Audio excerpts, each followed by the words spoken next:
வணிக பயன்பாட்டிற்கான 19 கிலோ சிலிண்டர்களின் விலை நள்ளிரவு முதல் 51 ரூபாய் 50 காசுகள் குறைக்கப்பட்டது.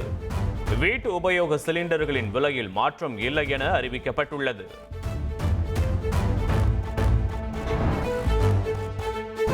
மூலப்பொருட்கள் விலை உயர்வு எதிரொலியால் சென்னையின் பல்வேறு பகுதிகளில் டீ கடைகளில் நள்ளிரவு முதல் டீ காஃபி விலை உயர்த்தப்பட்டது. ஒரு டீ 15 ரூபாயாகவும் காஃபி 20 ரூபாயாகவும் உயர்த்தப்படுகிறது.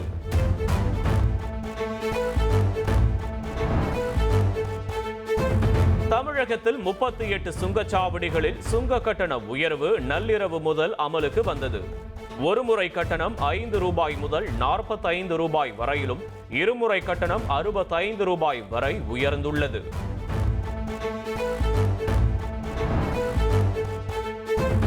சென்னையில் எழும்பூர், சென்ட்ரல், சைதாப்பேட்டை, தரமணி உட்பட பல்வேறு பகுதிகளில் இரண்டாவது நாளாக இரவில் விட்டுவிட்டு மழை பெய்தது. ஆவடி, பூந்தமல்லி உள்ளிட்ட புறநகர் பகுதிகளிலும் பரவலாக மழை பெய்ததால் குளிர்ச்சியான சூழல் நிலவியது.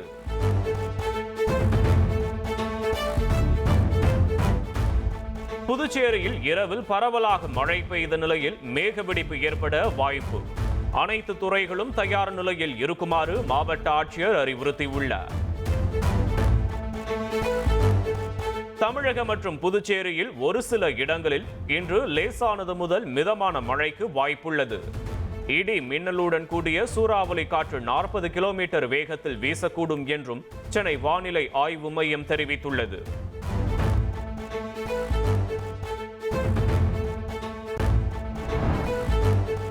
சென்னையில் பெய்த கனமழையால் ஏதேனும் பாதிப்புகள் ஏற்பட்டுள்ளதா என்பது குறித்து ஜெர்மனியிலிருந்து முதல்வர் ஸ்டாலின் கேட்டறிந்தார். எத்தகைய மழை சூழலையும் எதிர்கொள்ளக்கூடிய அளவில் எப்போதும் தயார் நிலையில் இருக்க வேண்டும் என முதல்வர் ஸ்டாலின் அறிவுறுத்தினார்.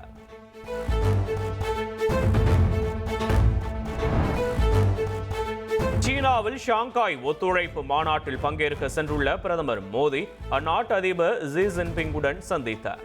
எல்லை பிரச்சினை, அமெரிக்க வரி விதிப்பு உள்ளிட்டவை குறித்து இரு நாட்டு தலைவர்களும் சுமார் 45 நிமிடங்கள் ஆலோசனையில் ஈடுபட்டனர்.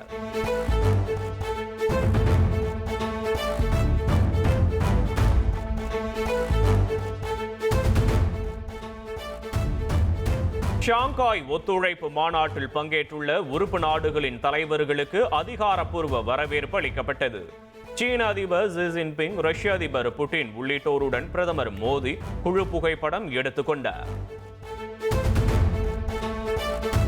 இந்தியா சீனா எல்லையில் அமைதியான சூழல் நிலவுவதாகவும் இரு நாடுகளுக்கும் இடையே நேரடி விமான போக்குவரத்து தொடங்கப்பட்டுள்ளதாகவும் பிரதமர் மோடி கூறினார்.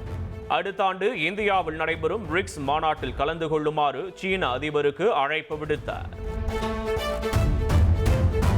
டிராகனும் யானையும் ஒன்றிணைவது இரு நாடுகளுக்கும் சரியான தேர்வாக இருக்கும் என சீன அதிபர் ஜி ஜின்பிங் கூறினார். இந்தியாவும் சீனாவும் நட்புறவு கொண்ட கூட்டாளியாக இருக்கும் என்றும் தெரிவித்தார்.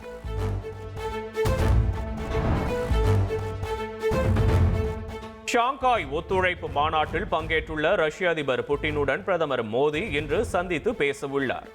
டிரம்பின் வரி விதிப்பால் இந்திய ஏற்றுமதி பாதிக்கப்பட்டுள்ள நிலையில் முக்கிய ஆலோசனை நடத்தவுள்ளனர்.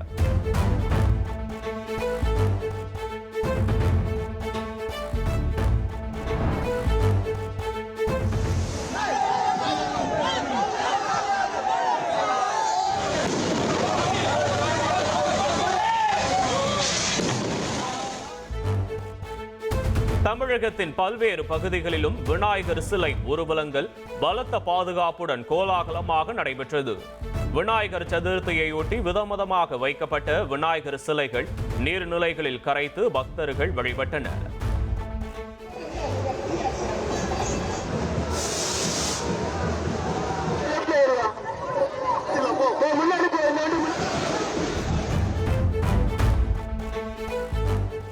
சென்னையில் பல்வேறு பகுதிகளில் வைக்கப்பட்டிருந்த 2000க்கும் மேற்பட்ட விநாயகர் சிலைகள் வாகனங்களில் ஊர்வலமாக எடுத்து செல்லப்பட்டன.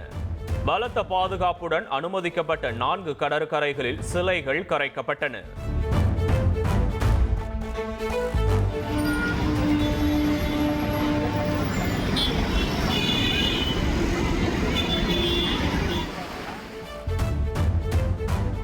தாம்பரம் சுற்றுவட்டார பகுதிகளில் பொதுமக்கள் வழிபட்ட விநாயகர் சிலைகள் ஊர்வலமாக எடுத்து செல்லப்பட்டன. தாம்பரம், பல்லாவரம், குரோம்பேட்டை, சேலையூர், வேளச்சேரி பிரதான சாலை உள்ளிட்ட பகுதிகளில் கடும் போக்குவரத்து நெரிசல் ஏற்பட்டது. இபிஎஸ் முதுகில் குத்திவிட்டார் என தேமுதிக பொதுச் செயலாளர் பிரேமலதா விஜயகாந்த் குற்றம் சாட்டியுள்ளார். இபிஎஸ் கூட்டங்களுக்கு காசு கொடுத்துதான் ஆட்களை சேர்க்கிறார்கள் என்றும் விமர்சித்துள்ளார். உரிமை மீட்க தலைமுறை காக்க என்ற பெயரில் திருவண்ணாமலை மாவட்டம் போளூரில் பாமக தலைவர் அன்புமணி ராமதாஸ் நடைபயணம் மேற்கொண்டார். திமுக ஆட்சியில் 13 விழுக்காடு வாக்குறுதிகள் மட்டுமே நிறைவேற்றப்பட்டுள்ளதாக பாமக தலைவர் அன்புமணி ராமதாஸ் குற்றம் சாட்டினார். அமெரிக்காவின் 50% வரி விதிப்பால் தமிழக ஏற்றுமதியாளர்கள் பாதிப்பிற்கு உள்ளாவதாக தவேக தலைவர் விஜய் அறிக்கை வெளியிட்டுள்ளார். இந்த உலகளாவிய அரசியலால் தமிழக தொழில்துறை நசிந்து போய்விடாமல் பாதுகாக்க வேண்டியது மத்திய மாநில அரசுகளின் கடமை என்றும் குறிப்பிட்டுள்ளார்.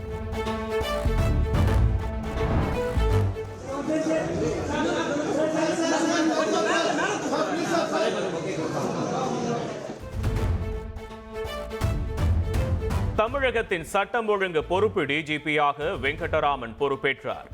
புதிய டிஜிபி வெங்கடராமனிடம் சங்கர் ஜிவால் கோப்புகளை வழங்கினார்.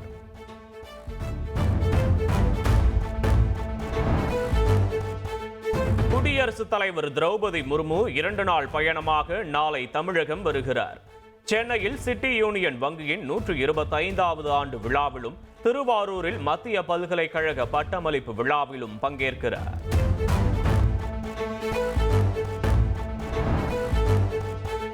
பீகாரில் மக்களவை எதிர்க்கட்சி தலைவர் மேற்கொண்டு வரும் வாக்காளர் உரிமை யாத்திரை இன்றுடன் நிறைவடைகிறது. பாட்னாவில் இந்தியா கூட்டணி கட்சி தலைவர்கள் நுழைவு விழாவுக்கு பிரம்மாண்ட ஏற்பாடுகள் தயார் நிலையில் வைக்கப்பட்டுள்ளது. இறக்குமதி வரியை நீக்கினால் அமெரிக்கா அழிந்துவிடும் என அதிபர் ட்ரம்ப் கருத்து தெரிவித்துள்ளார். வரி விதிப்பு தொடர்பான விசாரணையில் 4 நீதிபதிகள் நாட்டை பற்றி கவலைப்படவில்லை, ஒபாமா நியமித்த நீதிபதி மட்டுமே ஆதரவாக இருந்ததாக தெரிவித்துள்ளார். ஆப்கானிஸ்தானில் 6.7 ரிக்டர் உட்பட அடுத்தடுத்து சக்தி வாய்ந்த நிலநடுக்கம் ஏற்பட்டதால் கட்டடங்கள் இடிந்தன. குனார், நங்கார்கர், லக்மான் மாகாணங்களில் பலர் இடிபாடுகளில் சிக்கியுள்ள நிலையில் மீட்பு பணி தீவிரப்படுத்தப்பட்டுள்ளது. ஜெர்மனியில் நடைபெறும் GT4 கார் பந்தயத்தில் நடிகர் அஜித் குமார் பங்கேற்றுள்ளார். மோட்டார் ஸ்போர்ட் மற்றவர்கள் நினைப்பது போல் எளிதானது அல்ல, அது உடல் மற்றும் மன ரீதியில் கடினமானது என மனம் திறந்துள்ளார். பூட்டானில் நடைபெற்ற 17 வயதுக்கு உட்பட்டோருக்கான ஜூனியர் தெற்காசிய கால்பந்து தொடரில் சாம்பியன் பட்டம் வென்று இந்திய மகளிர் அணி அசத்தியுள்ளது. கடைசி லீக் போட்டியில் தோற்றாலும் முதல் 5 போட்டிகளில் தொடர்ச்சியாக வெற்றி பெற்றதால் சாம்பியன் பட்டத்தை கைப்பற்றியது.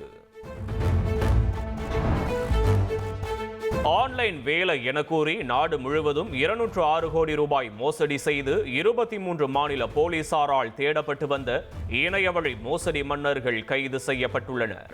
மும்பை விமான நிலையத்தில் வைத்து இருவரையும் புதுச்சேரி சைபர் கிரைம் போலீசார் கைது செய்து 4.5 லட்சம் ரூபாயை பறிமுதல் செய்தனர். காவிரி நீர்பிடிப்பு பகுதிகளில் மீண்டும் மழை பெய்ததால் மேட்டூர் அணைக்கான நீர்வரத்து 29,360 கன அடியாக உயர்ந்துள்ளது.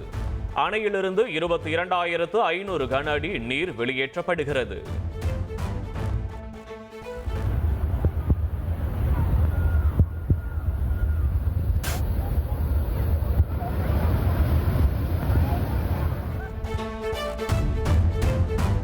கன்னியாகுமரி மாவட்டம் திருப்பரப்பு அருவியில் சுற்றுலா பயணிகள் கூட்டம் அலைமோதியது. வார விடுமுறையை ரம்மியமான சூழலில் கழித்து மகிழ்ந்தனர்.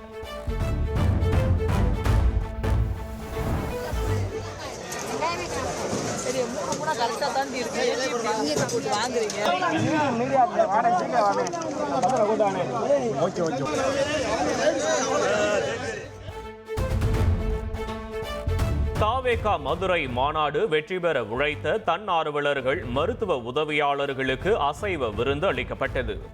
மதுரை பாண்டி கோவிலில் 11 கிடா வெட்டி கமகம அசைவ விருந்து பரிமாறப்பட்டது.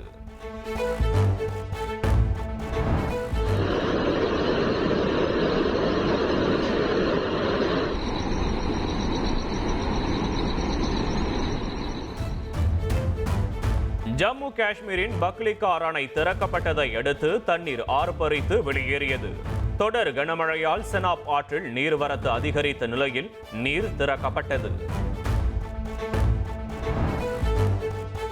ஹமாஸின் ராணுவ தலைவர் முகமது சின்வார் கொல்லப்பட்டதை ஹமாஸ் உறுதி செய்துள்ளது. இஸ்ரேல் வான்வழி தாக்குதலில் முகமது சின்வார் கொல்லப்பட்டுள்ளார்.